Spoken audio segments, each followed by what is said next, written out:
आपको पता रक्षाबंधन क्यों मनाते हैं हम लोग? भगवान बामन बनकर के जब बलि के यहां गए तो 3 पग जमीन का वरदान मांगा, और 3 पग जमीन का वरदान देते ही भगवान विराट हो गए। 2 पग से तीनों लोक नाप लिए ठाकुर जी ने। तीसरा पग देने के लिए बलि के पास कुछ नहीं बचा, तो बलि ने अपना सिर आगे किया कि तीसरा पग यहां रखो। तो ठाकुर जी इतने प्रसन्न हो गए बलि से, बोले वरदान मांगो, क्या चाहिए? तो बलि ने माना, जो मांगूंगा सो दोगे? बोले हाँ देंगे। बोले मैं जब जब अपने महल में अंदर जाऊं और जब जब महल से बाहर आऊं तब तब आप मुझको दिखो प्रत्यक्ष। भगवान बोले इनडायरेक्ट वे में बोल रहे हो, सीधे सीधे बोल दो कि द्वारपाल बन जाओ मेरे। अब तुम महल में कब जाओगे कब आओगे मुझे क्या पता? द्वारपाल खड़ा रहे, उसी को पता रहता कब आ रहे हो जा रहे हो। बलि बोला यही समझ लीजिए। तो भगवान द्वारपाल बन गए बलि के। अब जब बलि के द्वारपाल ठाकुर जी बने, लक्ष्मी जी को बहुत विरह हो गया। ठाकुर जी आ ही नहीं रहे, बलि के यहां पर द्वारपाल बन के खड़े हैं। लक्ष्मी जी ने आकर के भगवान से कहा चलो। बोले मैं नहीं जा सकता, अहम भक्त पराधीन।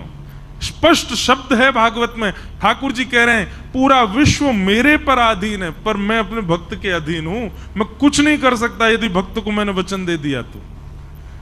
लक्ष्मी जी बोली आप वैकुंठ नहीं चलोगे? बोले नहीं चलेंगे, जब तक बलि नहीं कहेगा तब तक नहीं जा सकते। तब लक्ष्मी जी ने योजना बनाई और एक दीन सी कन्या बन करके लक्ष्मी जी भीतर गई।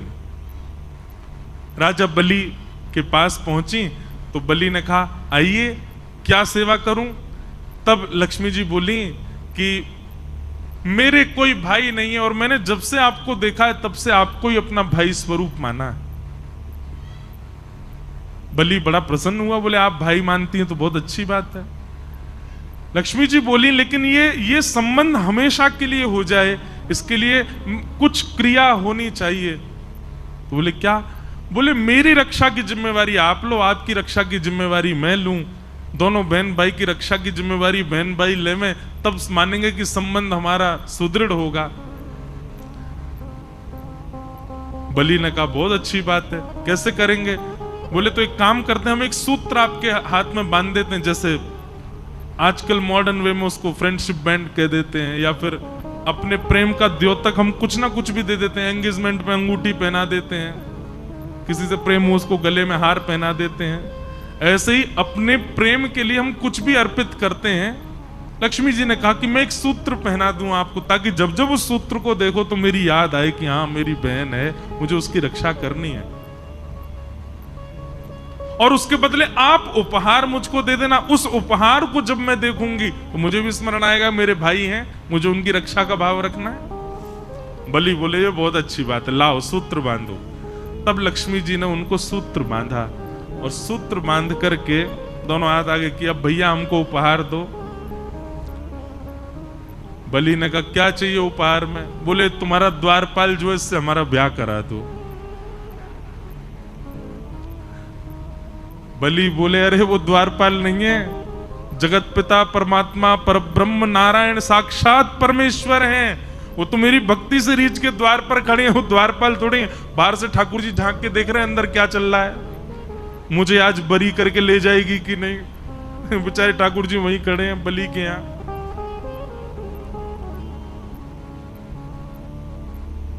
लक्ष्मी जी बोली भैया अब वही मांगा है तो वही चाहिए मुझे, आप मेरा ब्याह। अरे संभव ही नहीं है, उनका ब्याह केवल पराम्बा जगदम्बा लक्ष्मी से होता है, वो और किसी का वर्ण नहीं करते। ये कहते ही वो कन्या लक्ष्मी के रूप में प्रकट हो गई। बोले मैं लक्ष्मी ही हूं, आपने लक्ष्मी के हाथों से सूत्र धारण करवाया है, मैं आपकी सदा के लिए बहन हो गई हूं, अब कृपा करके मेरे प्राणनाथ को मुझे वापस करके भेज दो। तब बलि ने कहा ऐसे नहीं दूंगा, आप विवाह मांगा है तो फिर मेरे ही भवन में आपका विवाह होगा, मेरे सामने। मैं दुनिया तो कन्यादान करती है, मैं पुरुष दान करके दूंगा, तब ले जाना। ऐसा भाव बताते विनोद में। तो फिर ठाकुर जी का विवाह हुआ, और जिस प्रकार कन्यादान होता है ऐसे ठाकुर जी का दान किया बलि ने। लक्ष्मी जी को ले जाओ। तब से ये प्रथा है कि श्रावणी के दिन ये हम लोग रक्षा सूत्र अपनी बहन से बंधवाते हैं और उसी को रक्षाबंधन का, उस दिन भैया वो साक्षात लक्ष्मी है, उनको प्रणाम करो, उनको वंदन, सब भाई लोग ध्यान से सुनो, उनको प्रणाम करो, वंदन करो, चरण छुओ, छोटी बड़ी जो भी है। और सुनिए, पैर एक हाथ से नहीं छूने चाहिए, दोनों हाथ से छुओ, और हो सके तो सर रख के प्रणाम करो,